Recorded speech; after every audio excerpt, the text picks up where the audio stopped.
From the very beginning of his reign, England's King James II had been walking a tightrope. On one side were the Catholics who wanted him to restore their religion and make England a Catholic nation once again. If James died before the boy came of age, this child would be king, and that meant that the throne would pass to a Catholic monarch. So let us find out, how did Mary rise to become Queen of Bling, and what challenges did she face? That was something that most of England, including the Church of England, Parliament and many members of the nobility absolutely refused to accept. Today we'll look at the story of Queen Mary II. Before we start, if you enjoy learning about all of these amazing women and want to learn more about them, make sure to hit subscribe so you never miss an episode. The marriage united two important Protestant powers against the backdrop of the Franco-Dutch War.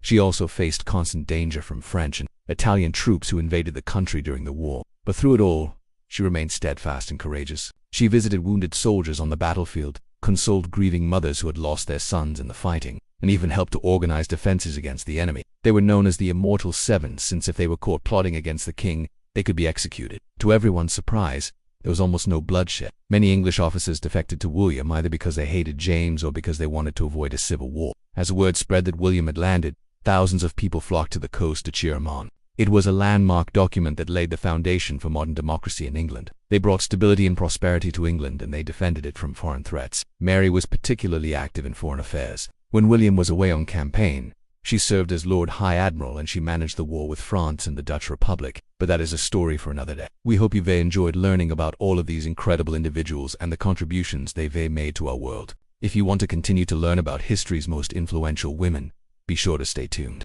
Until next time, keep learning and keep inspiring. She was also involved in the peace negotiations that ended the conflict, and she played a key role in securing a favorable treaty for England. The Bill of Rights established that the monarch could not raise taxes without the consent of Parliament. William was a strong believer in the divine right of kings, and he resented the limits that the Bill of Rights had placed on his power. Parliament, meanwhile, was suspicious of William's motives, and they feared that he would try to undo the reforms that they had fought so hard to achieve. The situation was made worse by the fact that Mary and William had no children. Parliament feared that if James II's son came of age, they would lose their hard-won power. As a result, they began to agitate for a change in the law of succession that would give Mary and William's children precedence over James's son. It could not keep a standing army in time of peace without Parliament's consent. It could not pass laws without Parliament's consent. It could not deny to its people the right to petition the government. These were just some of the limitations that the Bill of Rights placed on the monarchy. It was a bold move, and it angered many people, especially James II, who had fled to France.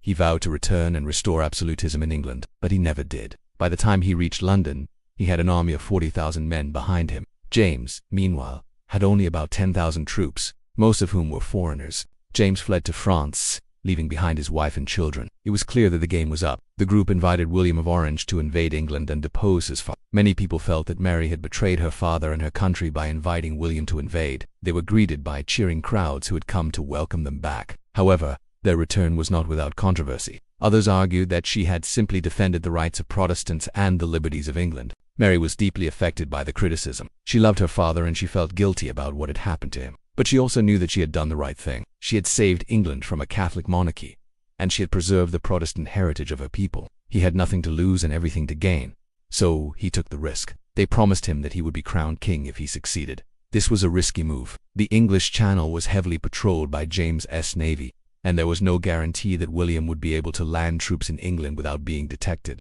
But William was desperate. She became a symbol of resistance and hope for the Dutch people, and they loved her for it. Mary was 15 years old when she married William, who was 27.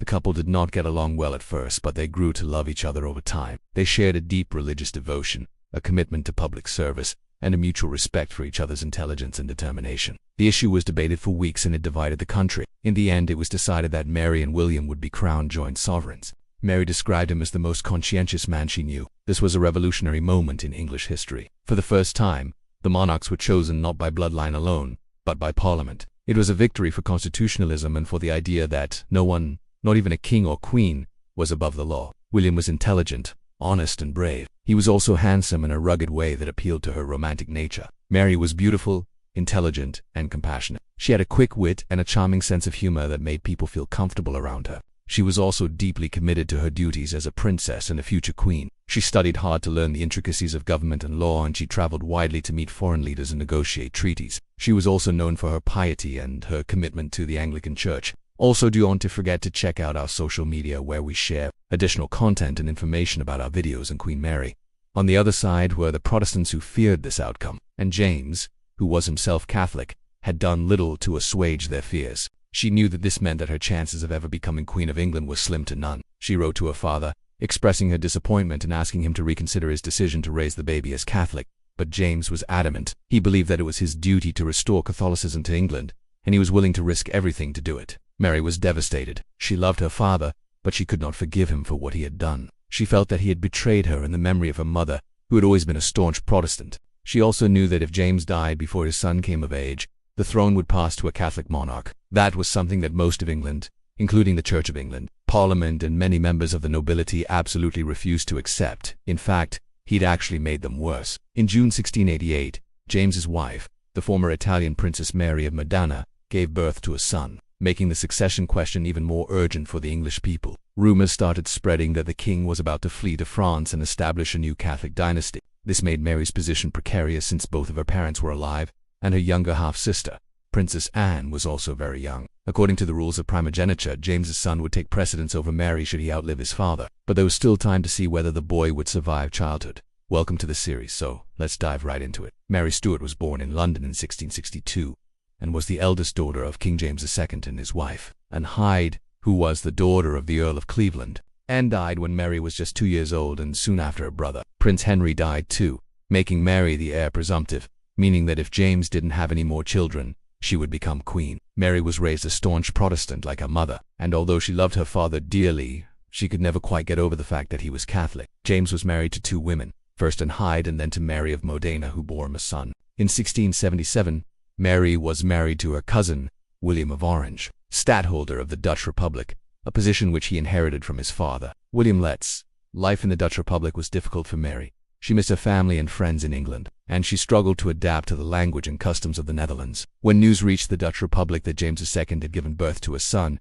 Mary was horrified. In September 1688, 7 members of Parliament met in secret to discuss what to do about James II's decision. On November 5, 1688, William landed in England with a small force of soldiers. Mary and her husband returned to England in triumph, riding in on a golden chariot together. The next question was whether Mary would rule as queen or if the crown would go to her husband, William. After their coronation, William and Mary issued the English Bill of Rights, which limited the power of the monarchy and affirmed the supremacy of Parliament.